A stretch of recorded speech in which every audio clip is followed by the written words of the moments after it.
with the ocean as my guide. Yeah, sorry, I've already started. Hello, you're welcome to the Borders Beyond podcast and YouTube channel. And here at the Genesis Studios, today I'm with my brother Josh. So, welcome to the studios. How are you? Good, thank you so much How for are you having doing? me. I'm doing well. What about you? How was the way when you were coming? That was okay. Very okay. Very okay. The weather is good today. Not too much sand, so it's fine. So, is the place very far or near? It's near, like 5 minutes away. So, From where you stay? yeah, from where I stay, it's From not where you far stay- away. Yeah. From where you stay, it's a bit. It's a bit near, Yes. like 5 minutes walk, so it's not far away.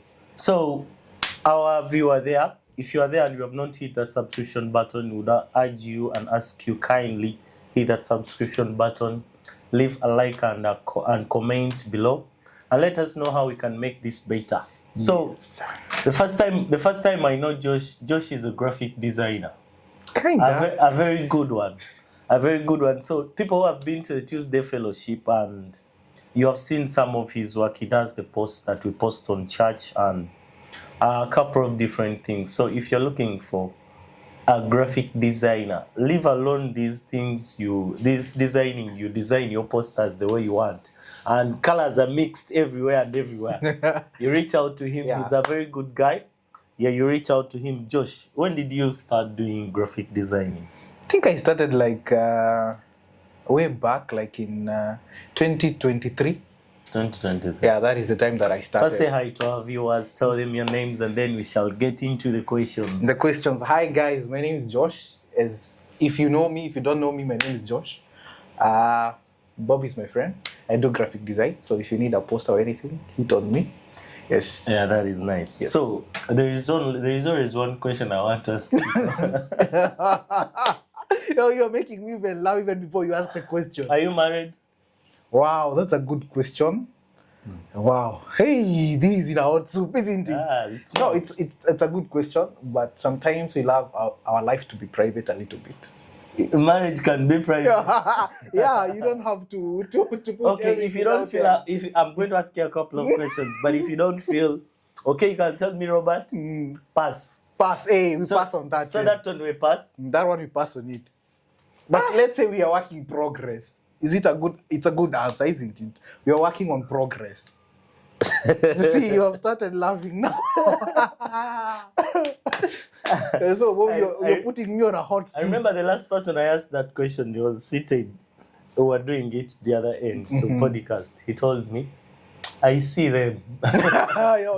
You see them. Yeah, he told me I see them. I scroll on TikTok and see them, but I'm not. Okay, all right. But anyway, so Josh, when do you? We are in Kuwait and it's only 10 minutes to 7 p.m. at night. So we're recording this podcast night time, evening time, wherever you. I don't know where you are. In Kenya, it's 7, 8. No, it's 7. Same time. 7:30? Yeah. 7:30. Same time with here. Okay. MT. So Josh, when did you come into this country? Wow, that's a good question. I came in this land in the year 2017. 2017 till now. So those are how many years? 5 plus 3, 9 years. Almost 9 years, by God's grace. Oh my God! Yeah. You know, I asked you that question because normally when people that are coming from Africa, we come into this country, we are like, I'm going to stay there for 1 year, 2 years. 2 years and 3 years. And then I'll go back to my own country, start up something good and move on with life. So when I hear somebody has stayed here for 9 years, because let me give you an example. Me, when I came here, I just wanted to give it 1 year. Now, how many years are you now? This is my 4th year and I'm still year. counting. See? I'm still counting. You're still counting. Yeah. Okay, I that is still nice. want to stay for some more time. For some more time. But what was it the same case to you when you came here, or it was a different one? No. You've given your time a frame rate of more years. No, when I came, my mindset was I'm coming here to work for a period of maybe 4 or 3 years. Then after I gather what I've I've kept for myself. Then I go back home and start something new. Then along the way, life happens, and you find yourself after those 3 years, you have not achieved what you want, so you're still adding more. So after 3 years, I said, okay, let me add 2 more. I see if I'm going to achieve 2 more. Till now, I'm still adding. Even if right now you ask me if I want to go home, I'll say no, because I still want to achieve what I want to achieve. Definitely, yes. Yeah. Because sometimes I don't know what happens in life. I think when you're coming from maybe Kenya, Uganda, all other parts of the African country, well, like for this period of time, I want to stop here and then go back home, yeah. And you can hustle life out. But when you reach here, the dreams get bigger. Definitely, I think the dreams get bigger. It's what keeps you going. Yeah. Because, for example, if you want to build when you're back home and you want to build a house or a structure for you to live, you see your budget is like, I'll build a small 2-room house and then I'm okay. That is what you can be able to fix when you're back home. But when you come here and then you start touching the small money, now your dream house becomes a little bit bigger. And now the responsibility also, they increase. The responsibility that you had when you are still hustling back home, and right now the responsibility, they start increasing. So you start finding the small money that you're putting, they cannot even be able to cater for what you want. So the duration that you gave yourself still goes increasing and increasing. That is okay. So for the time you have lived here, have you come close to those dreams all?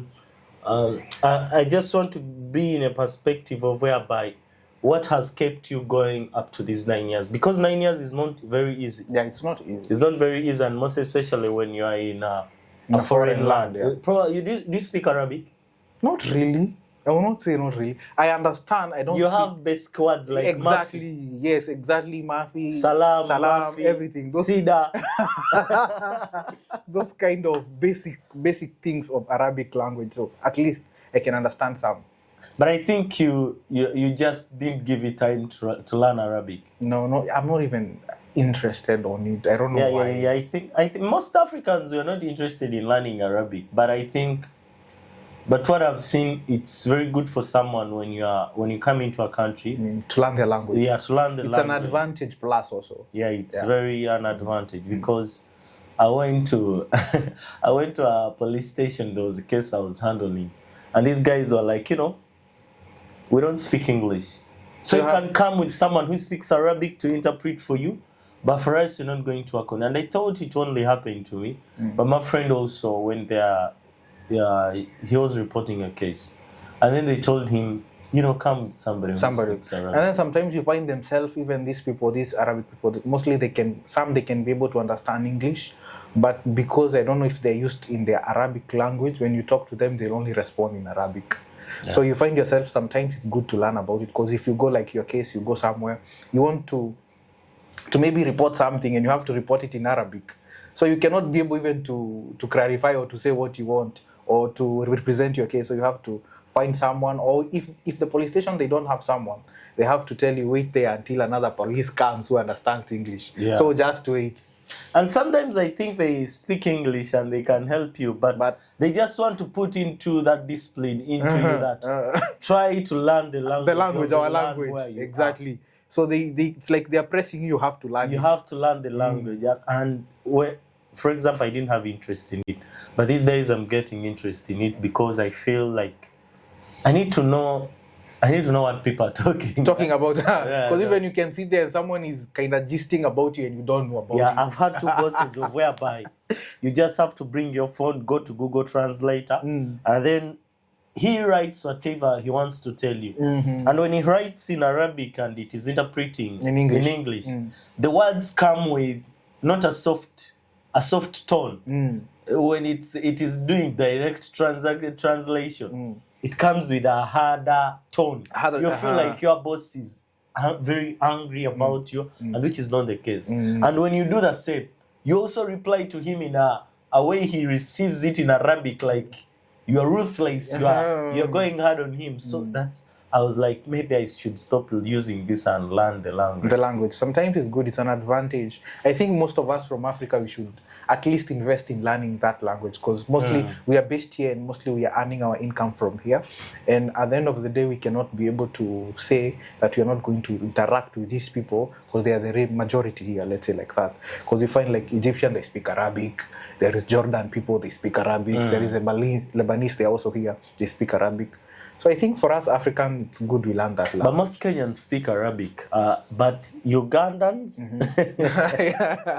it's hard. Yeah, it's hard because I feel like some words are in Arabic are in Swahili. So it kind of, it's very easy for you to twist. Yeah, which is not the case to us. So another question. How have you been able to be integrated into this system? Like, how were the first months all? Have you ever been there and you're like, I wish I must go home. I want to go home. Like the first period of time when you're into this country, did it give you any trouble of adjusting the weather conditions, the way of life of the people, the food, because it's not the same? Yeah, it's not the same. Did it give you some trouble and you're like, Yeah, it did. I need to go home? Because I came on 2017, that is in February, the beginning of Feb. That was before COVID. That was before COVID, so COVID found me here also.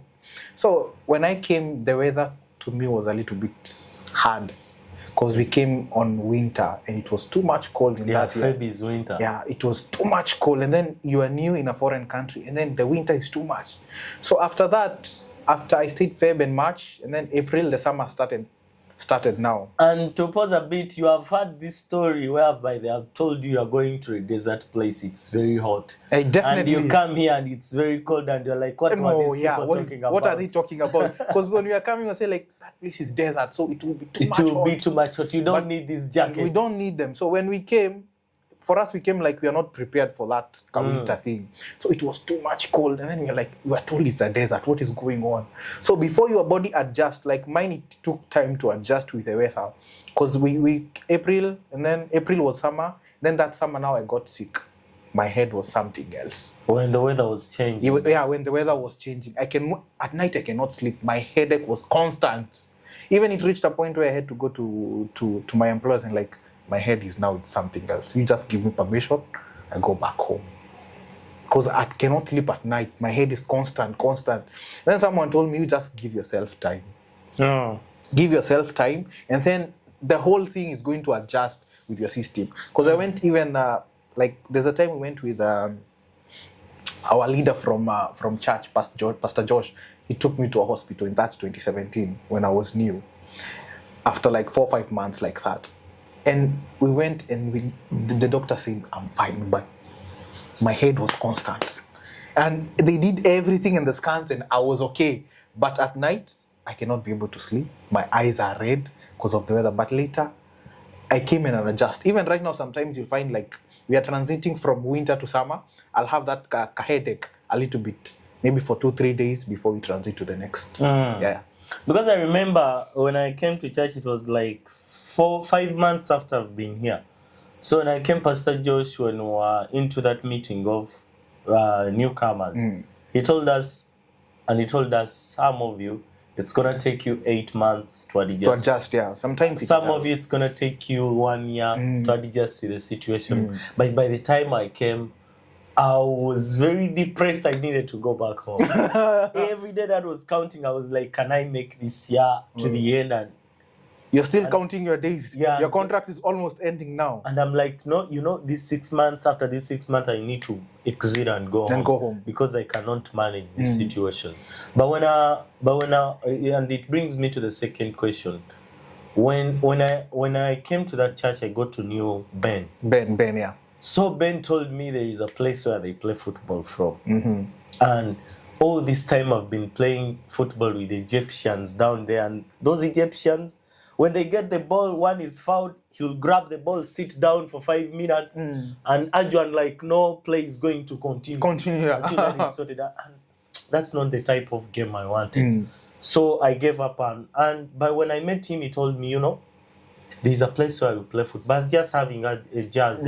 So he directs me. I go to that place. So we started going there together, and that's how I started meeting people. And you go there, you speak Luganda, people speaking Swahili. Yeah. Others are speaking Arabic. Others are speaking Arabic, and it kind of became fun. Yeah? That I'm interested every day. To go and now work, I have to go to the pitch. And it's still the same situation, because me, if I'm not here, if I'm not at work, not at church, I'll have to go to the pitch. Yeah. Because it brings, you talk about life stories, and then you get back. So it has been my safe place. And also we should advise those people who are like new and they have not adjusted. It's good sometimes to go outside and get that exposure to people. You know, it helps you a lot, even your mental health. Because sometimes you have that canom of work, home, work.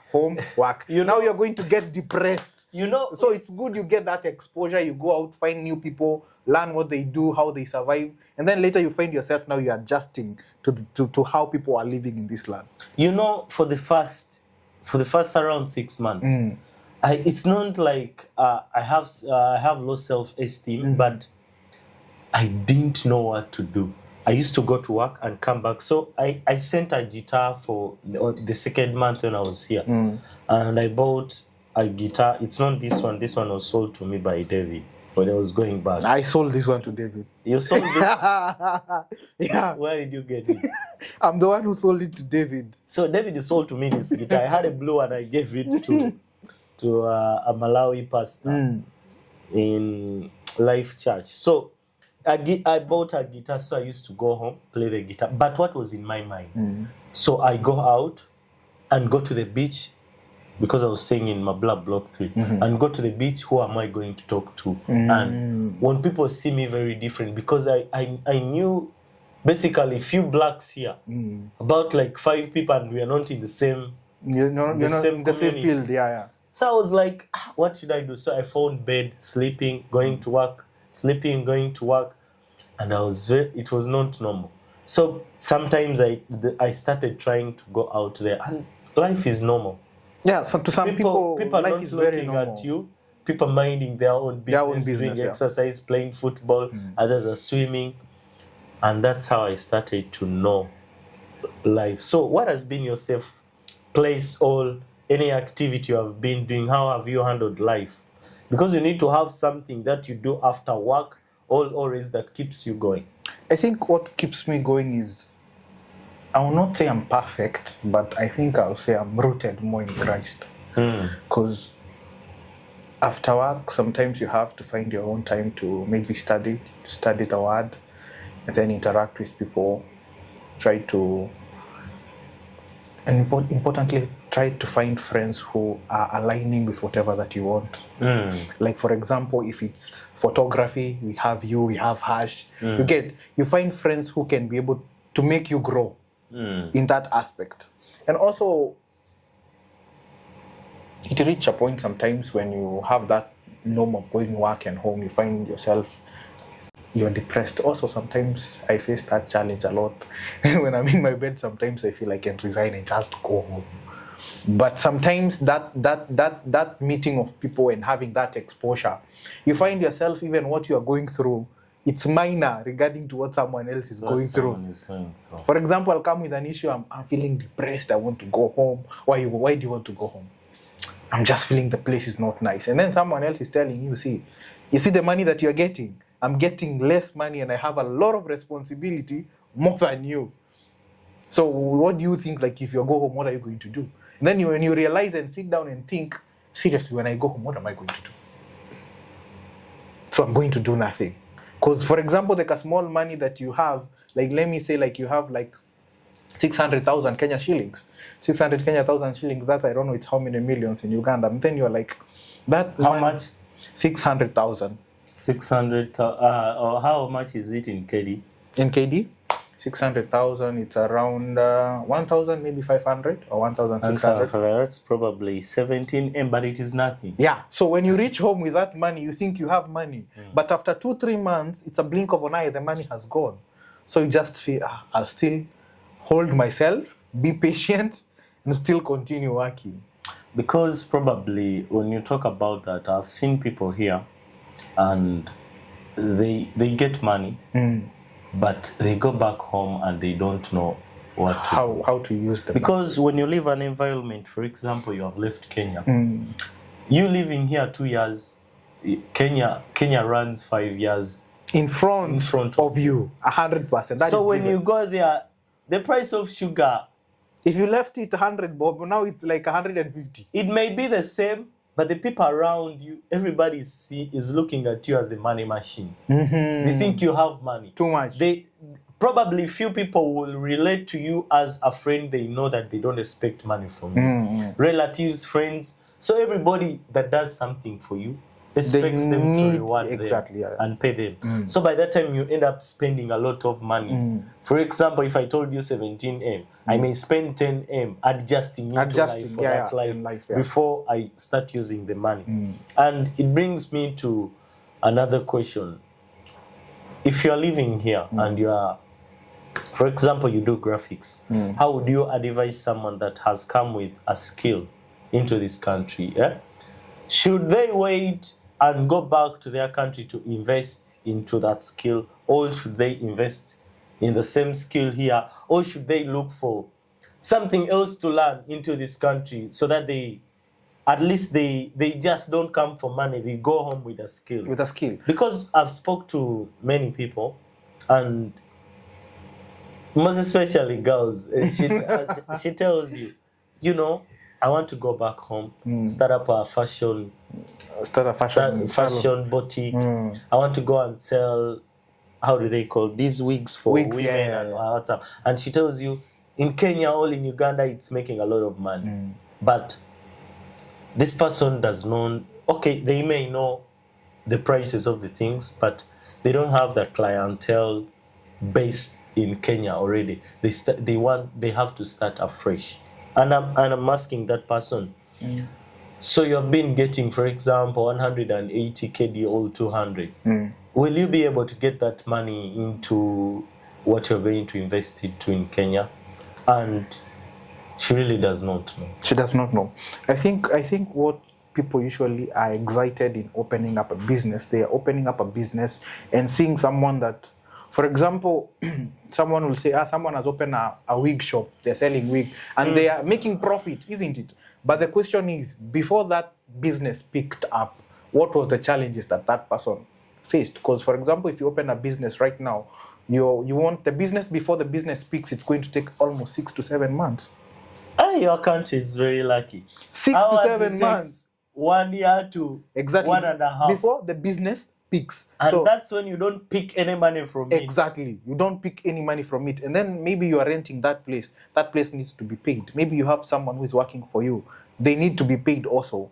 So there are things that people don't calculate before they open a business. And to come to the other question is like, if someone has a skill and you have entered here, I think the best thing is to utilize what you have right. You are here in Kuwait, do it here.